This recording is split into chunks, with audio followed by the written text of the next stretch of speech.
Good afternoon. We are coming to you live from Wespath's headquarters in Glenview, Illinois, where we have transformed our Wesley Town Hall into a studio. And it's in this room we're surrounded by reminders of our core values, words like teamwork, mutual respect, integrity, and customer satisfaction. My name is Bob Christoffel. I serve as the manager of Benefits Education. I'll also be your co-anchor for today's live from Wespath broadcast, Our World, Your World, and the Church World. This segment will focus on the church world. I really want to thank you for joining us. Thank you for registering and submitting your questions. And also really just thank you for your service and your ministry to the church. These are 3 live broadcasts with content relevant to you, our United Methodist Church clergy people.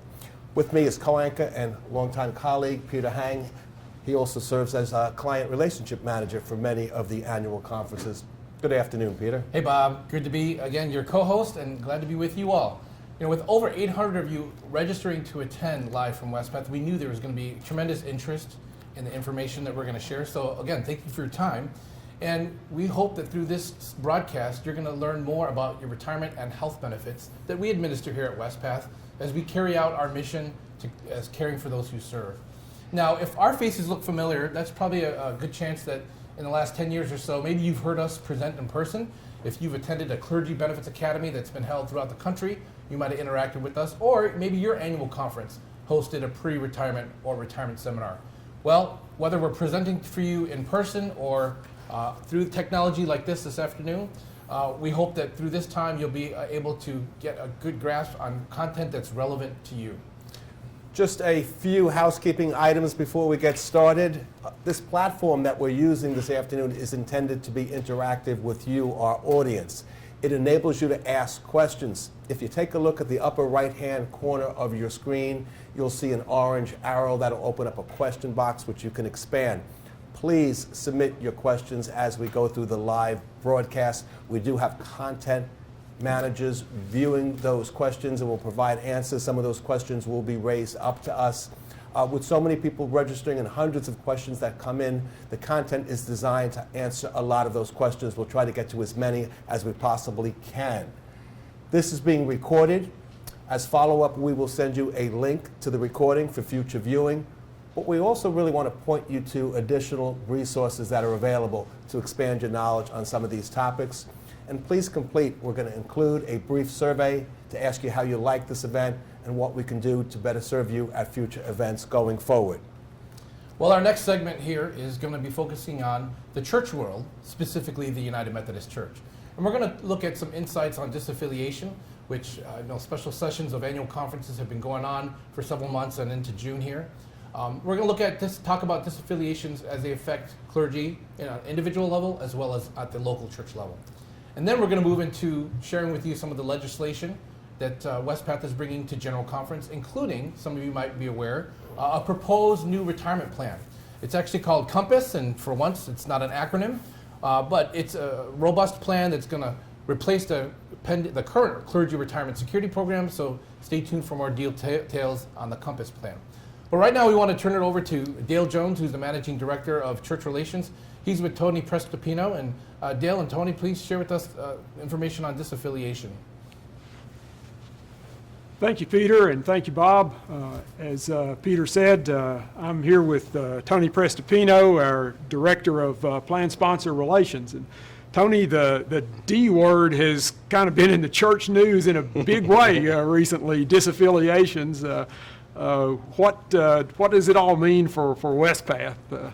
Yeah, Dale, it has, and it's consumed quite a bit of time of myself and my team. You met Peter just a minute ago here, and it's been something that we've been very involved in really now for a couple of years, and trying to help annual conferences, in particular boards of pensions and participants to some degree, understand and navigate as we go through this season. But if you kind of think about what is our primary mission in the whole thing, it's really to find ways to provide financial security and retirement for our participants. And that's why there's certain things that exist. In particular, there's many of our clergy that are probably participating today that are participants in our CRSP program, the Clergy Retirement Security Program, or prior iterations of that. And so how do we make sure that that's cared for and secure for those participants in retirement? And likewise, for clergy that depart, we want to make sure that there's some care for them as well, but also making sure that the annual conference is kind of, you think about as a plan sponsor, is also cared for under both. And so it's a complex network right now as we try to figure out how to navigate that and what it means.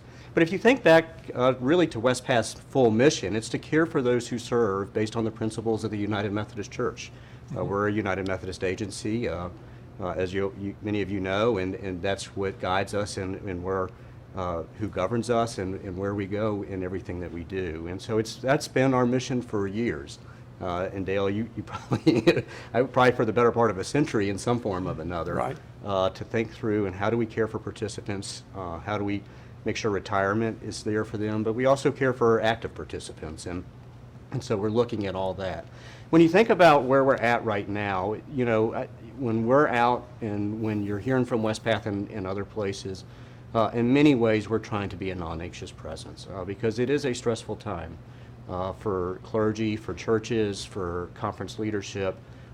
It impacts everybody a little bit differently, and it's a complicated network to try to get through and figure out how to best navigate that. But as I also said, we want to care for those who serve, for participants. We also want to make sure that the annual conference's plan sponsors are sustainable and that they're cared for.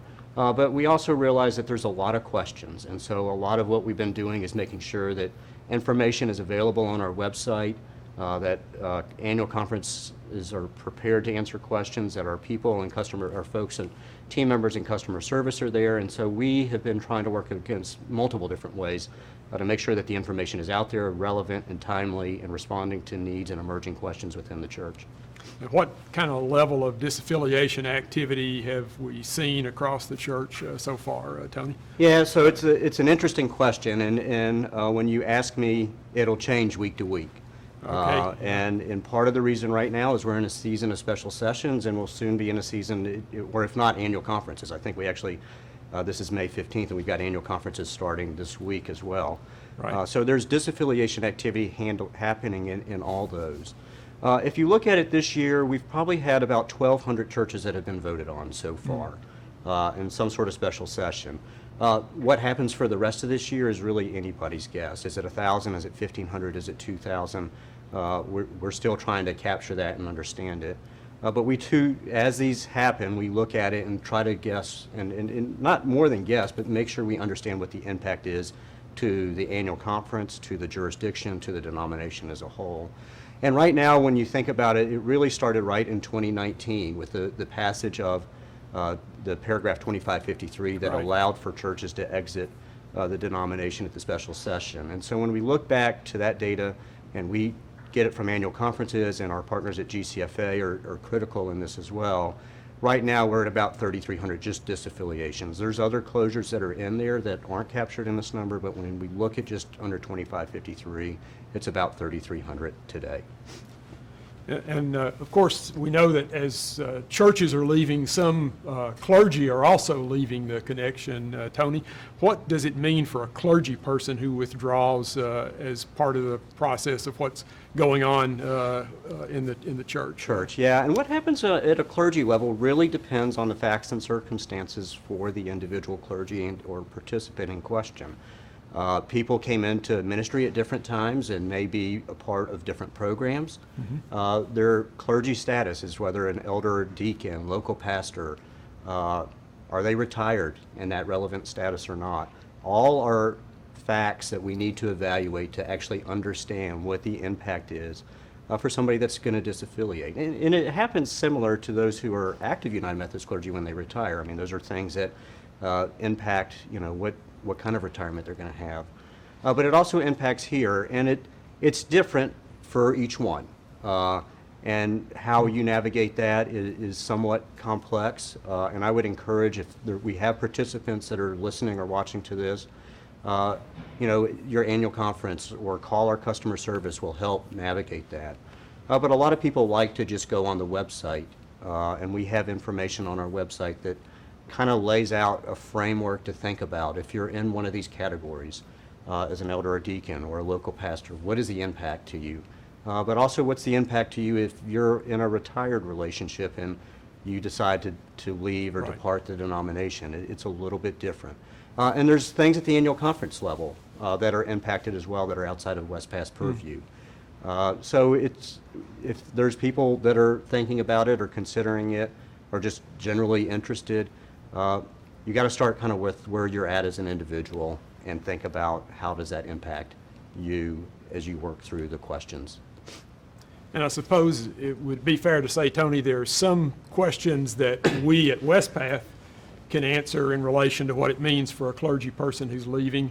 There are other questions that really we can't answer because they're a matter of conference policy or Right. more local situations.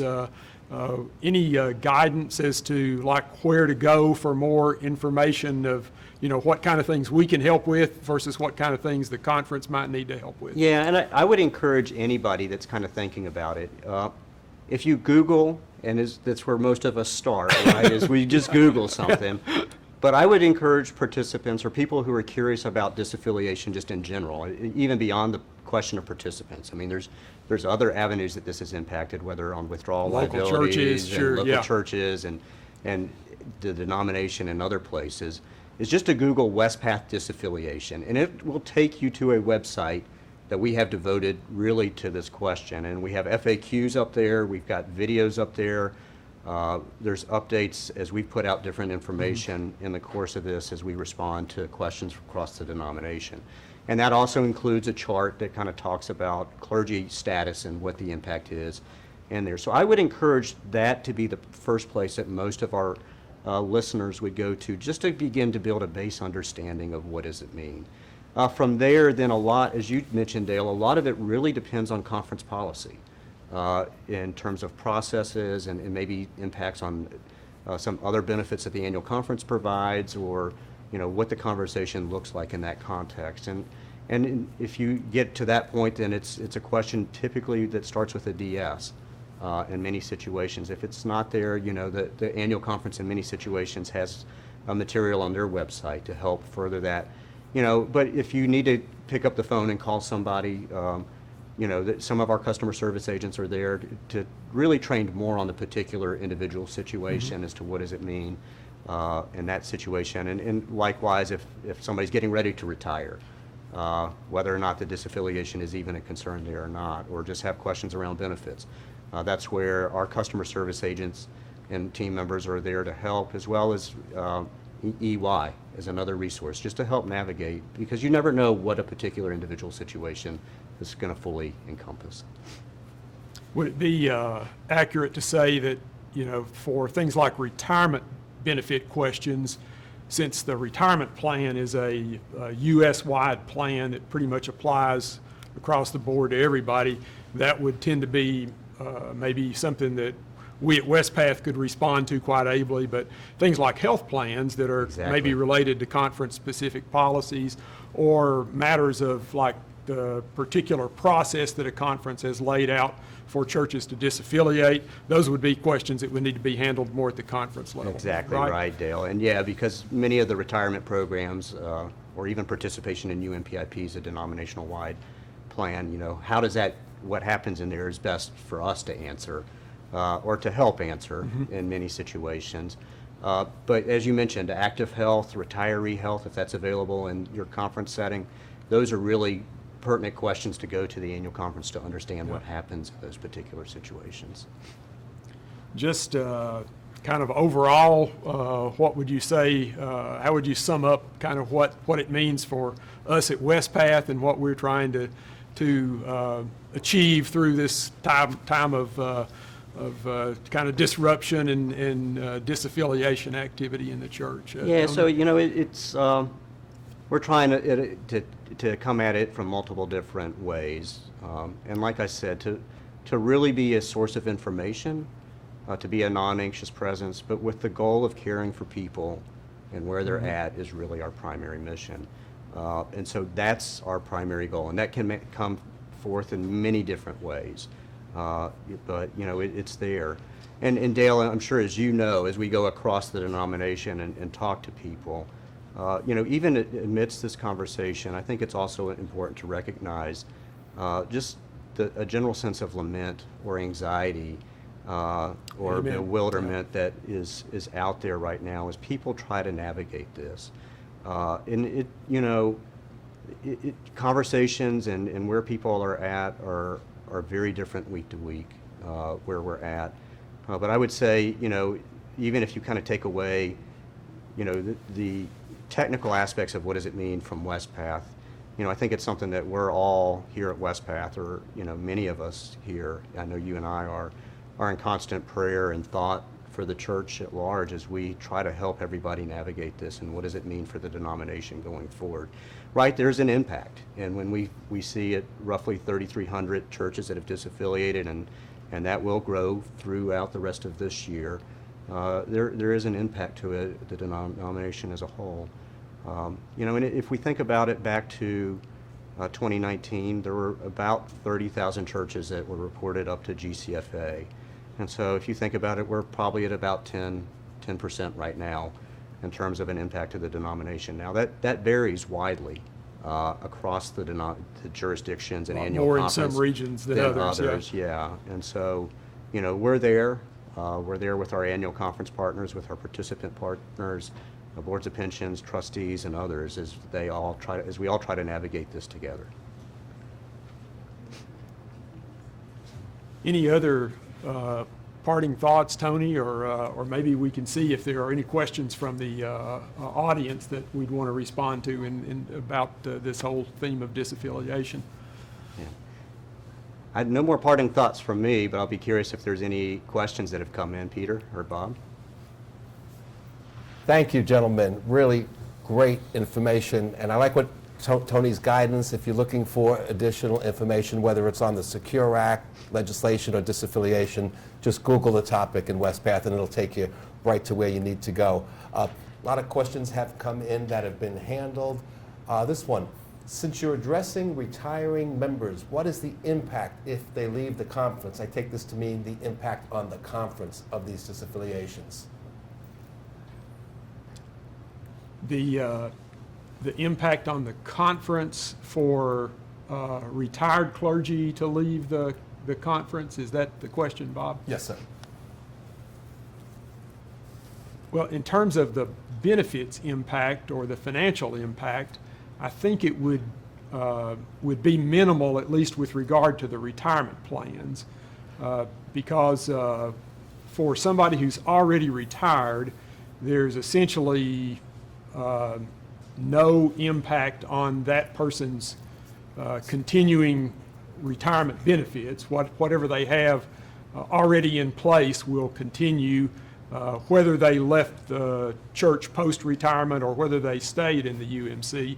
And so therefore, the conference obligations and liabilities for that person would not really change.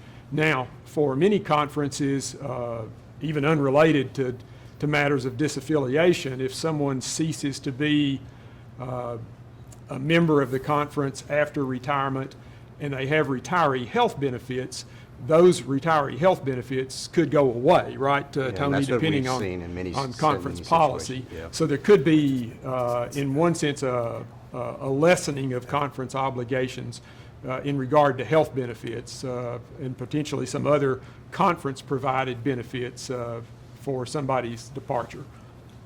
Well, Dale, since you're asking on that question, can you answer it from that other perspective? What's the effect to the participant if a retired clergy person decides to leave the conference? The participants' retirement benefits are going to essentially continue without interruption or without any change. That's the benefits coming from the UMC retirement plans. Now, as what we just said, it's possible that depending on conference policy, maybe even probable, that there would be a change or maybe even a removal of the of any retiree health benefits.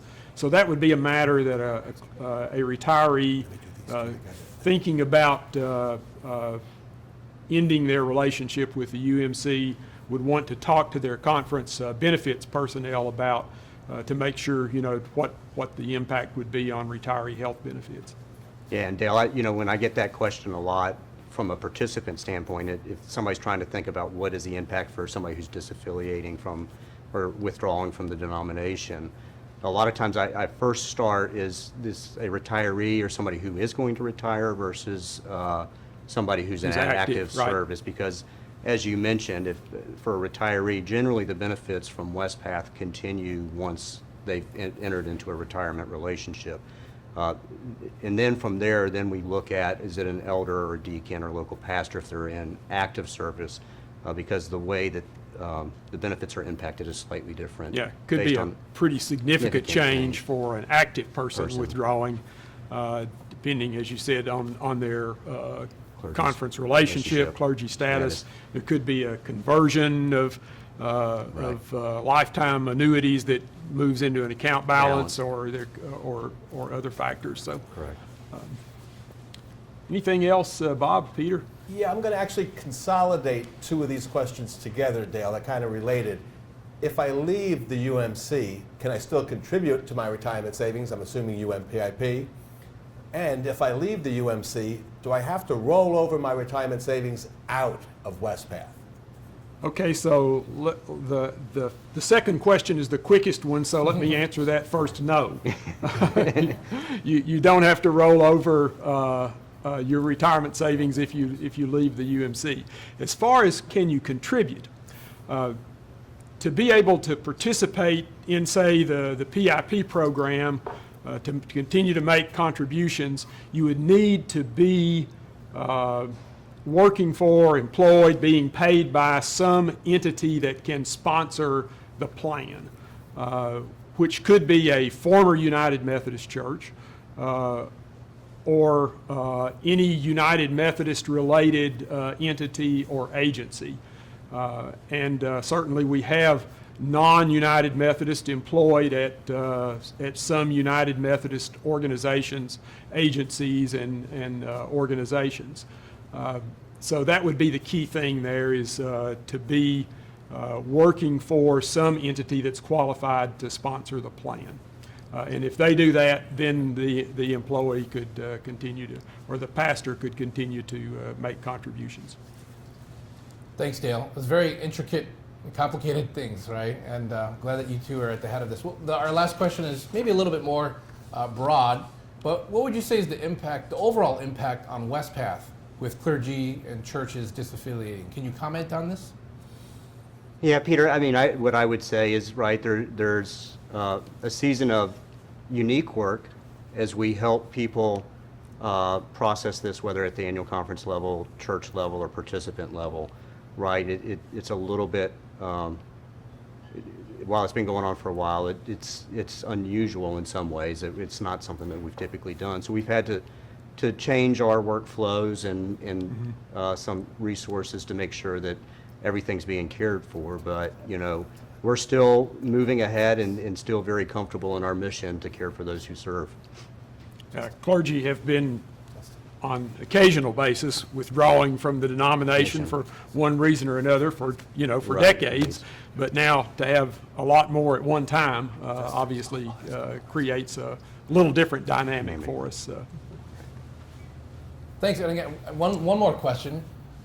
Again, kind of on the general sense, but how will disaffiliations affect the finances of those who stay in the United Methodist Church? Are my benefits secure if I stay in the United Methodist Church? Yes, your benefits, the disaffiliations, we believe should not adversely affect the security of continuing United Methodist benefits for several reasons. One is, as churches leave, they are making payments to their annual conference to help secure any future additional needs that might come to pass for funding retirement benefits for United Methodist service. Also, we have been in the process of taking advantage of the gains that have occurred in the markets in prior years to what we'd say de-risk the plans so that future market volatility will have less impact on the assets that support the plans. And then on an ongoing basis, we will be proposing changes to the retirement plan that we believe will help keep retirement benefits sustainable for the long term, for the future. All right, thank you very much, gentlemen. And thank you to our live audience for submitting your thoughtful questions. Our next segment will stay with Dale and Tony, and we're going to focus on General Conference, which will be held in 2024, and Wespath legislation at General Conference. So right back to Dale and Tony. Well, Tony, what we've just been talking about, the disaffiliations and clergy withdrawals, those have been occurring under legislation that was approved in some cases at the 2019 special session of the General Conference, or even in some cases disciplinary provisions that have been in place for many years. For the 2020 General Conference, when we thought there was going to be one in 2020, we had submitted a lot of legislations, a lot of petitions, and a lot has changed in the 4 years since we sent that in. So what is our current thinking about priorities and objectives for the upcoming General Conference next year? Yeah, Dale, and as you mentioned, we have a lot of legislation, and we still stand behind that legislation. And if you're curious, that's another thing. I'm sure somebody could Google and go to our website and find the read all 26 petitions yeah. that we submitted before General Conference. But kind of along the lines of what we were just talking about, is making for security and sustainability of those in the denomination. One of our main focuses heading into General Conference 2024 will be the proposal of a new retirement program that in some ways, and we'll hear about it later, we call it Compass. It's going to be a defined contribution account style balance, so more in line with like a 403B and 401K for those of y'all that maybe are newer, that sometimes people equate them to, meaning that participants and plan sponsors put money into the plan, and that's what is drawn out. It's a little bit different than the defined benefit programs that we have now, where people based on years of service or other factors are kind of guaranteed an annuity stream in their retirement. And part of that reasoning, and for us to do it, is to make sure that we're providing security and sustainability for participants and annual conferences in the denomination going forward. So that was kind of the cornerstone, I think, of a lot of our legislation for then 2020, but I think heading into 2024, it will continue to be. It's our primary focus going forth. And you heard me call this the Compass Plan, and so that's what we've called it. There's information that's out there. And again, we're focused on that being a sustainable plan for the denomination. We believe that provides the best sustainability for all parties going forward. But when we go out and we talk to different participants and interest within the denomination, and they had a lot of other things that they thought we should keep in line with, when we developed this plan, and we did too. And part of that conversation from them was around affordability and making sure that the plan was affordable at the local level. And we don't hear it often, but there are some instances where benefits for a local church is a little bit of a struggle. But we wanted to make sure that we were providing sustainability but affordability both to the conferences and to the local churches that ultimately end up supporting this. But we also want to make sure that it provides adequacy for those that are providing service. This is going into ministry is a commitment. And it's a calling. For sure. And we want to make sure that those people that are going in have an adequate source of retirement. And so there's certain provisions within the plan that we tried to make sure that there was adequacy and that was accounted for in there. But we also have heard ideas and calls around flexibility. And so those were kind of some of the core tenets that we used in developing that particular plan as we went in there. And as you've heard me say, this is going to be one of our primary and core focuses of General Conference 2024. And as you mentioned, we're going to get some more details about that plan specifically, I think, from Lynn Hamill in a little bit, Tony. But what else, in addition to the Compass plan, we have some other changes related to benefit plans that we think are important. Can you lead us through those? So we do have, there's quite a bit of other petitions and some that we think are as important as well. And some of it's just to make sure that we're providing, making amendments to plans to provide benefits in a way that we think is best for the denomination going forward. And one is there is a death benefit that's usually been pegged to a percentage of our denominational average compensation, or DAC. And we're looking to try to make sure that we move that to a kind of a flat dollar amount because it's administratively easier. It's easier for participants to understand and provides a little bit more predictability in some ways. And so that's one of the things that we're looking at there. For some participants that need to go into disability status, there's been some things that just kind of make it feel like it takes a little bit longer, or, they would say it's hoops that they have to jump through. And so we're looking at trying to find ways to make that process a little bit more efficient for those that are obviously in a difficult time in their life, and providing a little bit of flexibility around that. There's also a program that we had called the VTP, or Voluntary Transition Program, that was a component of our comprehensive protection plan, and we're looking to try to reinstate that. That was something that unfortunately when General Conference didn't meet in 2020, and we'll talk about some of that in a minute, and our desire for some flexibility, that sunsetted. But while there wasn't a huge demand for it, it did serve a purpose, and there were participants that found value in finding a way. And it's basically a graceful exit from ministry for those who are finding it to be a challenge and are struggling with their calling in some way. And so that was there. There's some other administrative changes that we have in there as well that are out there. One of the other ones is to look at our MPP program, and there's been some number of participants that have asked this question for a while. But right now, currently, when somebody who has an MPP balance, which was service from post-82 to 2006, if I remember right, is that when they go to annuitize that benefit, they annuitize 65% and they roll over 35% into their PIP balance for retirement. And there has been some desire for some number of participants, not all, but to have that operate more like a DC type account and put all of it into their defined contribution account. And so this petition would allow that, but it would allow it by going into the Compass plan. And it would help with some payout features in there to make sure that it's still providing longevity and security for those in retirement, but it does give some options for more flexibility in retirement planning than there currently is.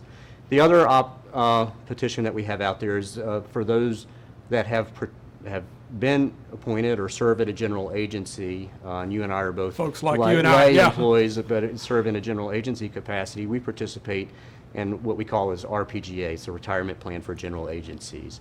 And again, the goal of this is really to provide some more efficiency and streamline operations a little bit, and basically have that reside within the PIP program, because that's essentially what it is. It just happens to be another plan right now, and so it just gives us some additional options and makes sure that everybody's kind of in a similar environment. So those are some of our key focuses as we go through and think about General Conference 2024, which was, I guess, General Conference 2020. So. And then you mentioned, Tony, some administrative changes, more minor administrative changes that are going to be part of some of our legislation. And some of our audience may not realize that today, to make any change in the U.S. clergy plans, even if it's very minor and very administrative and not even evident to participants or to plan sponsors, it requires taking that change to the General Conference, and an increasingly international body that has probably more important things to do with than make small changes to benefit plans, which seems like kind of an inefficient and ineffective use of the General Conference's time. What is our thinking about maybe a better way to handle some of this? Yeah, so there, as you mentioned, Dale, and many of y'all who are listening to this conversation, heard me reference this under the VTP program, but there are reasons that happen between general conferences that we would like to amend the plan document, and sometimes they can be for a variety of reasons, just because, we live in a world that's oftentimes very nimble and information flies very fast. Yeah. And as you said, Dale, our ability to amend the plans for something that probably everybody would think would be a common sense reason is kind of hampered until we or have the ability to meet at general conference. And one of these was with, the tax law change. It changed the definition of compensation and put in moving expenses as a part of a definition that Yeah, right. we didn't anticipate, and we don't have the ability right now to take that out. And so there's a process that annual conferences and others have to go through that report that An up to us. unintended consequence it's that for we a couldn't- relatively yeah. minor thing. That doesn't have a significant impact in many ways to the benefit, but it is something that we have to go through and do. And so this really isn't designed to say, oh, we want to, curtail or take away benefits. It's really to say, okay, as things come up that just during the intervening years, does it make sense? Does our board agree that this is a change that needs to take place and have a little bit more flexibility to accommodate some of that activity? Allow our board of directors essentially to Legislature. make changes that don't affect benefit levels, don't affect cost to the conference, Right. don't affect basic function of the plans, but things that also don't necessarily need the full approval of an international legislative body Body. to make sense. Exactly right. Well, anything that else that we should say about general conference priorities for us, Tony? There's other stuff obviously that's outside of our realm or that annual conferences participants or other bodies within the church put forth. And we do monitor that. We will get involved with various groups, and this can be around, topics around investments and what's our how do we approach investments under the principles of the United Methodist Church. Obviously I think going into this general conference, there's a lot more conversation around just general topics that I would say around future governance. And there's multiple proposals out there about what does that mean for the denomination going forward. And obviously we participate in conversations with people around those, make sure that they understand what that means in its Wespath's relationship to what that proposal is.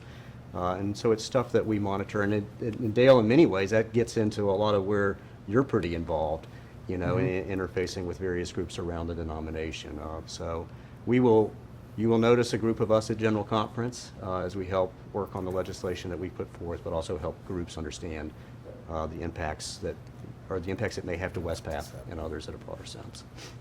And we've got another, beyond the things that you talked about and lifted up for us, Tony, we've got probably another maybe 15 or 20 petitions that we submitted back in 2019. What were we thinking, But we didn't know then exactly where we'd be today.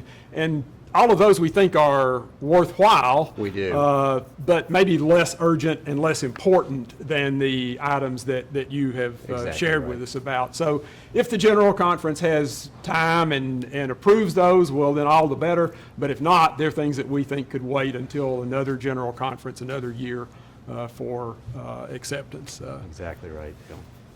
Bob, Peter, anything that we need to answer from the audience? Yeah, we do have some questions that have come in, and one of them has to do with an acronym that for once is not a Wespath acronym. It's the PBGC, the Pension Benefit Guarantee Corporation. The question is this: does the proposed legislation affect protection of retirement plans? Most retirement plans are protected by the PBGC in the USA. So can you comment on that, Dale or Tony? Most pension plans are in the secular realm are protected by the PBGC. Church plans are not participants in PBGC, so our plans have not been and would not be going forward.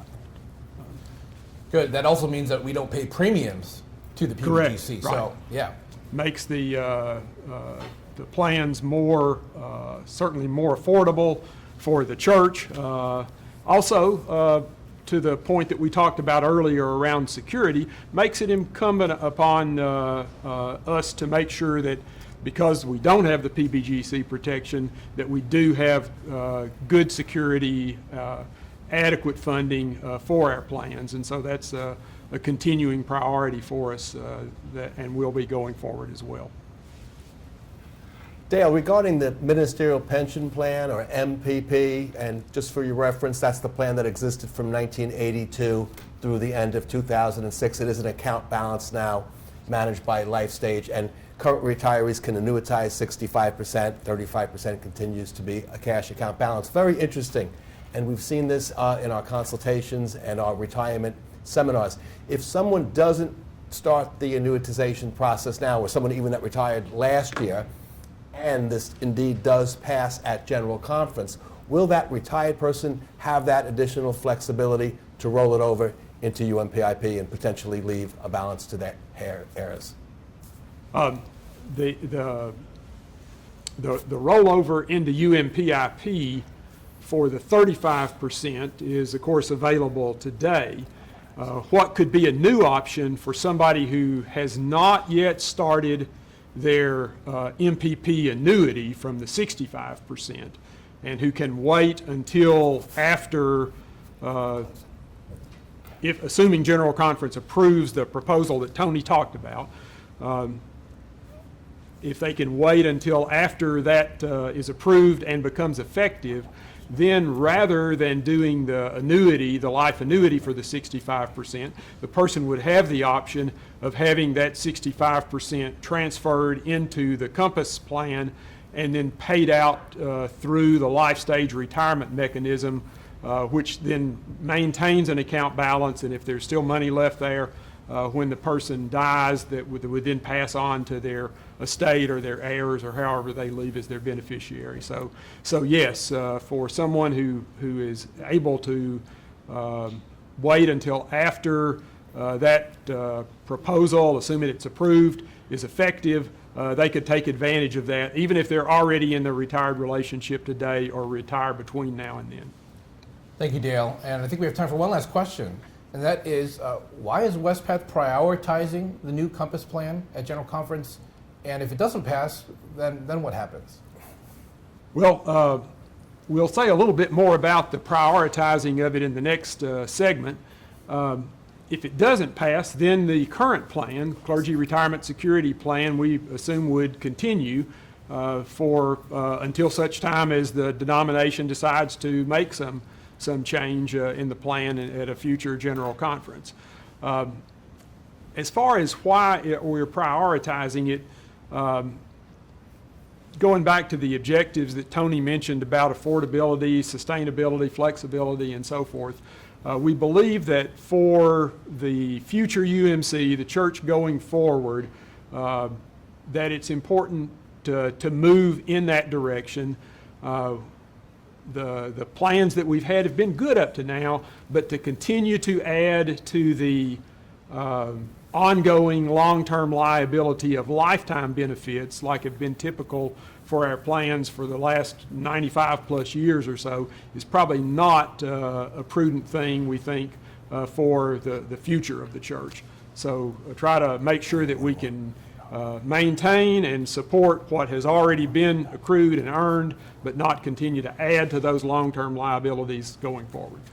So that's why I would say one of the reasons we feel like it's important. Well, thank you, Dale and Tony, for this updated information on the 2020 General Conference to be held in 2024, just less than a year from now. So, Tony, I know that you're off to some annual conferences, and Dale, you're going to be at some, as well as myself and Bob.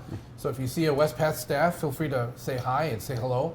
But we're going to turn over to our next presentation and get into a little bit more in depth on the proposed Compass plan. So my fellow colleague, fellow client relationship manager, Lynn Hamill, has joined Dale Jones, and now Dale and Lynn are going to share, again, some more details on the proposed Compass retirement plan. Hey, Lynn. Hi, Dale. You know, Tony and I were saying there's some of our 2020 petitions that we feel like aren't super important, and we could wait on them for a future General Conference if we needed to. But this Compass plan is one of the proposals that we don't want to wait on, right? So can you tell us a little bit about why that's a priority for us and why we think it's really important to get it in place at this next General Conference? Absolutely, and thanks you for allowing me to be here. your discussion with Tony, he did a great job of describing some of the key components of Compass. And what I'd like to do is focus a bit more on the flexibility. What we are seeing is our clergy are really changing. Many of the individuals coming into the ministry now are second career. So they have already established retirement plans. They may have even be receiving a pension, and they want a plan that's going to allow them a lot more flexibility. They want to be able to be more in control. So the Compass plan is going to allow them that type of flexibility. And let me start, I should have started. The Compass plan is a 403B plan. It is a defined contribution plan that we would be introducing at General Conference 2024, and it is an account-based plan. So this flexibility that many clergy are looking for is going to be there with that plan. We also recognize that as individuals are making decisions about their investments, that there will be opportunity to do that within the Compass plan. So we're very excited about the opportunity that it presents. Can you give us kind of some of the details about how the plan would work, Lynn? Absolutely, absolutely. There's been a little discussion here already about the account-based plan. So it is a 403B plan that has a savings phase, which is going to have contributions from the plan sponsor, so that means the church or the conference, as well as contributions from the participant, the clergy. And then you have the investment earnings that will be a part of the growth that the individual will see in the account over time. So all of that is taking place in the savings phase. Then you go to the spending phase or retirement. At that time, the clergy member is able to meet with Bob and his team to talk about how they might want to receive the income. They can also meet with EY. So it is offering them, again, that flexibility that they're looking for over time and able to come up with income options that are well suited to their needs. Additionally, let's just talk about what makes up these contributions that we keep making reference to. That the Compass plan, assuming after proposal at next year's conference, General Conference, which is now less than 1 year away, implementation would be January 1, 2026. So we need about 18 months to prepare for contributions to go in. There are going to be three parts of the contribution. There is the flat dollar amount, which is $150, and that is for all full-time clergy, and that would be indexed over time each year. Then you have a 3% non-contributory, meaning only 3% coming from the church or conference. That is the second component. And then the final component is the dollar for dollar match. So that goes up to 4%. So that is where we are going to have the clergy member contribute more than the 1% they're doing now. As the conference or church is contributing up to 4%, that would be as long as the clergy member does 4%. So that's going to be, again, a dollar for dollar match. Now, certainly we'd love to see the clergy members go higher than 4%, but it would not be matched beyond that point. So this is more than the 1% that is currently being contributed to the defined contribution. But the good news is most of our clergy, almost 75%, are contributing an average of about 4.8%, which means they're right in line with where they should be for the Compass plan.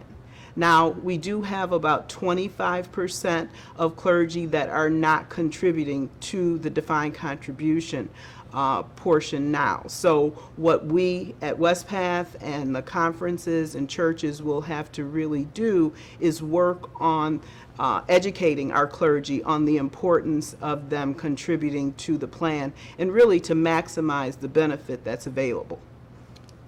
the individual contributions will be a little more important going forward than they have been in the past. Absolutely, right? absolutely.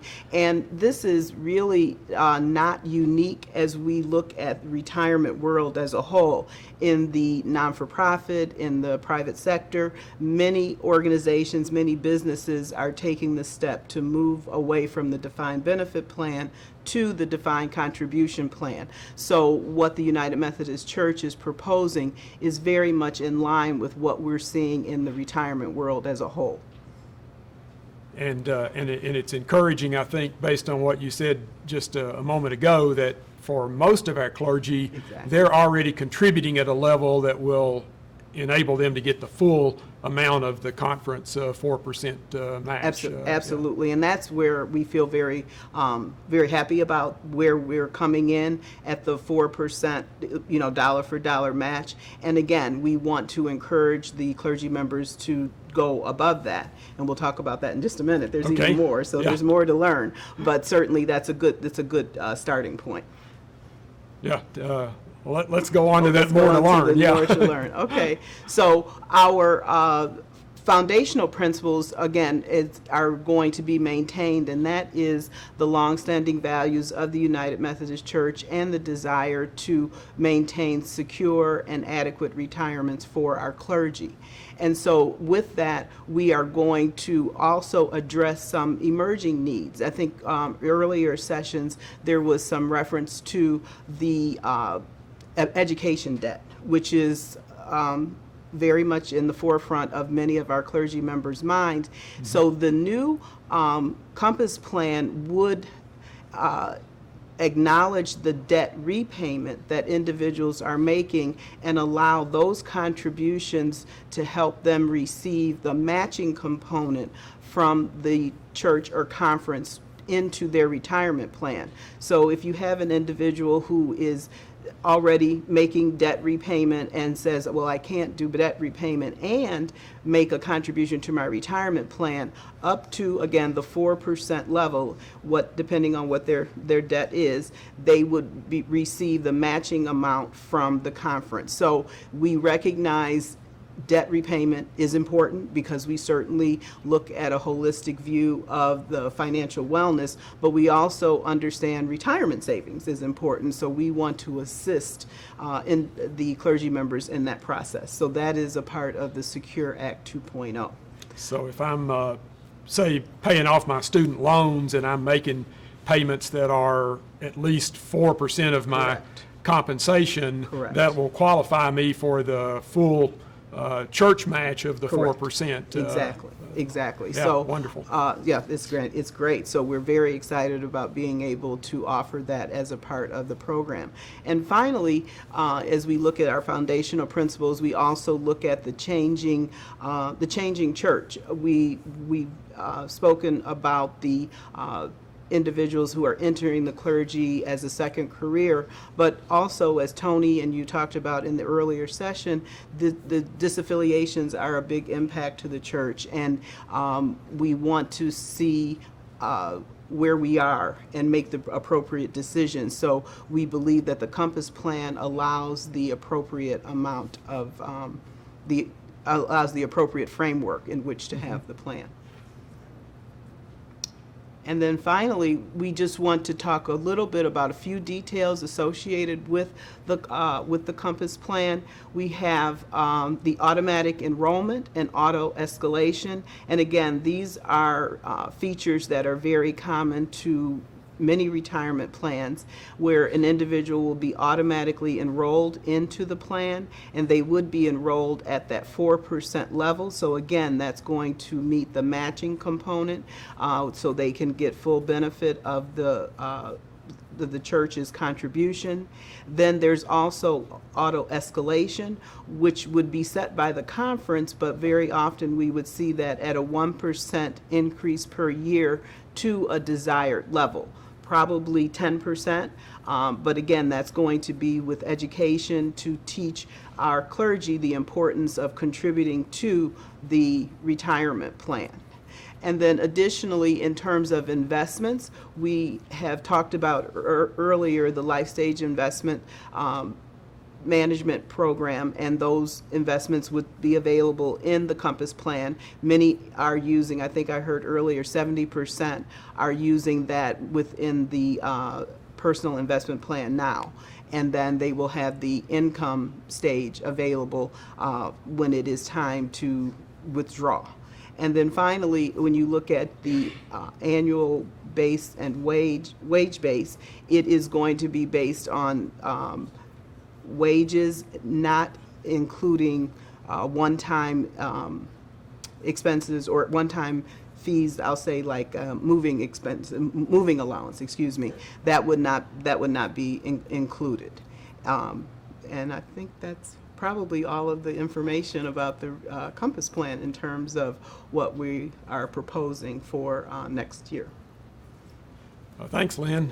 It sounds like that, even though it's a movement toward kind of the more typical account-based type plan like we would see, say, in the 401k world and across industry, there's still some particular features here, if I'm understanding you right, that we've included to make sure that it's maintaining values that we've had in the United Methodist Church over time. So Exactly.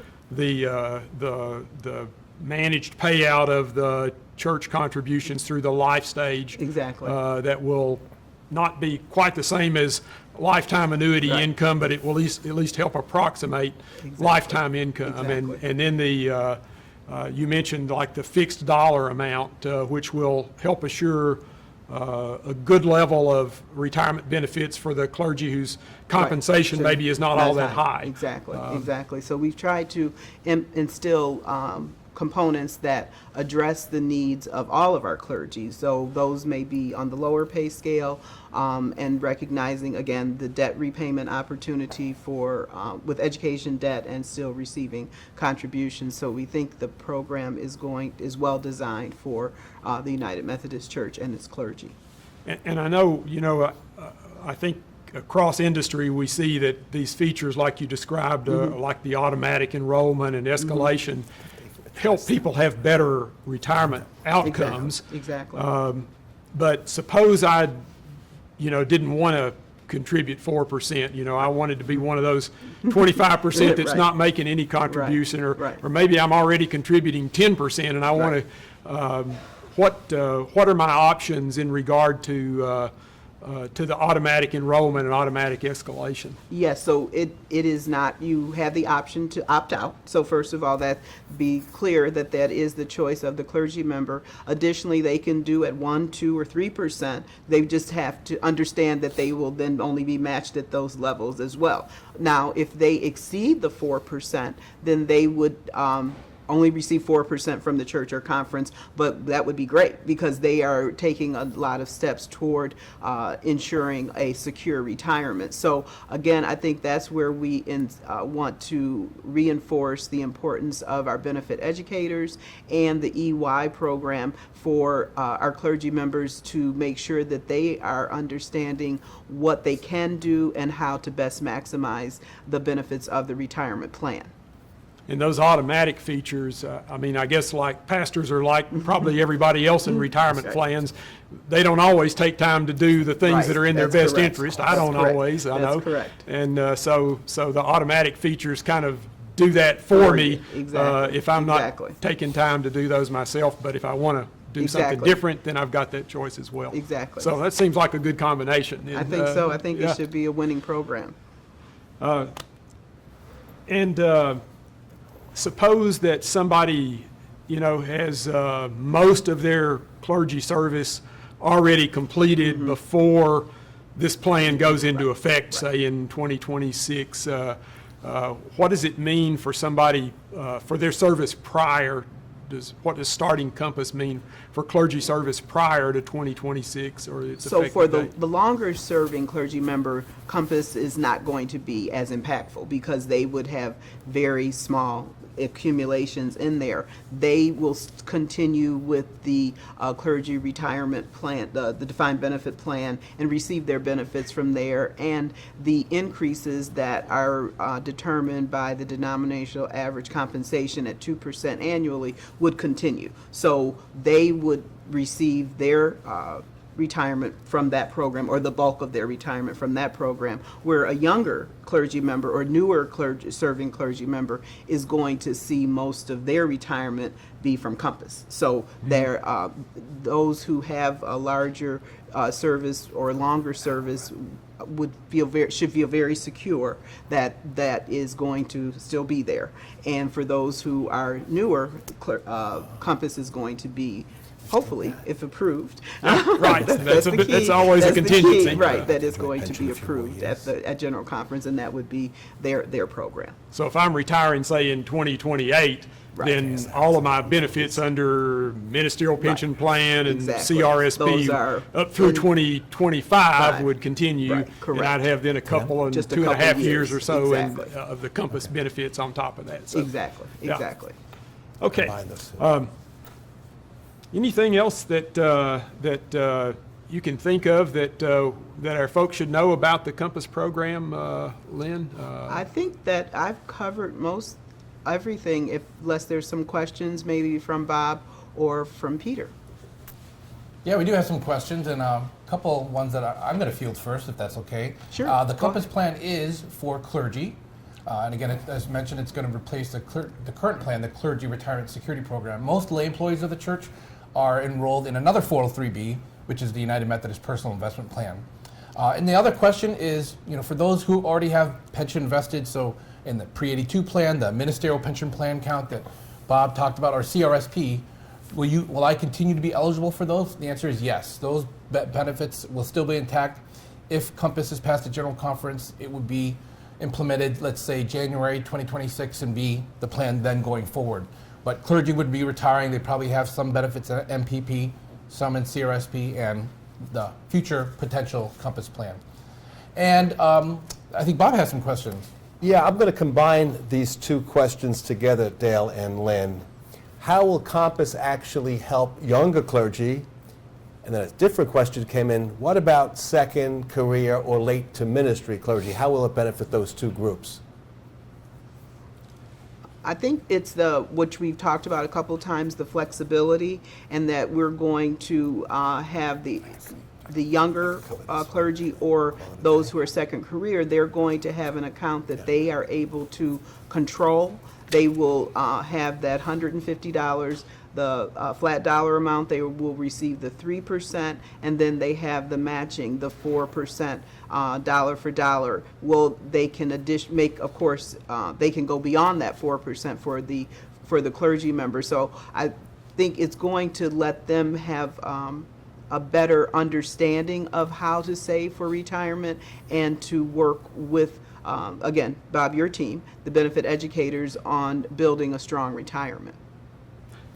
To just kind of make a broad statement also, Bob, about not so much on an individual basis, but clergy overall, to move to a plan that the denomination will be better able to afford and sustain going forward. I think that's helpful to everybody, wherever they are coming into ministry, mid-career or early career.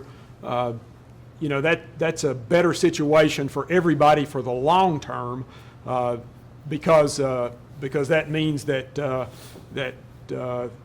retirement benefits, the church is going to be able to continue to provide those on a long-term basis for many years into the future, just as we have done for many years into the past. So I would say, beyond the kind of individual impact, there's a broad overall impact for all clergy people by moving to a more sustainable, affordable situation. Well, Dale and Lynn, thank you for these additional details on the Compass plan. Again, I know you all are going to be at some annual conferences, so safe travels, and thank you for your time this afternoon.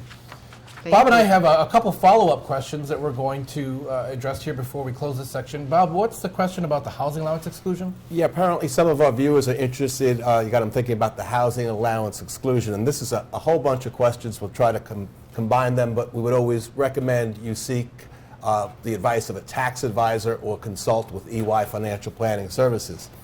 Please explain about what you have to do to take advantage of the clergy housing discount, the housing allowance in retirement. Well, you have to keep track of your actual housing cost. You have to determine a fair rental value for your primary residence.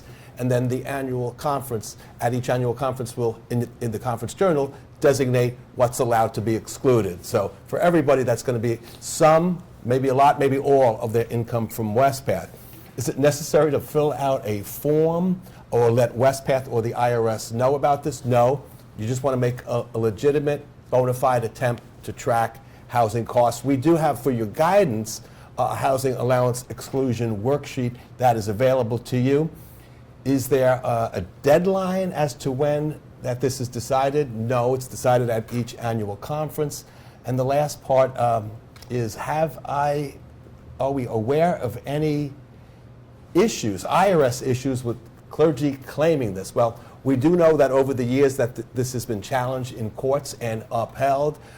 In my 9 years, I haven't encountered any retired clergy that have told me they experienced any difficulties with this. But like I said, you always want to make a legitimate attempt to track your housing cost in case you were ever actually asked to substantiate such an exclusion in your retired status. It's just really a wonderful tax break for retired clergy, and it's not just UMC clergy, other denominations as well.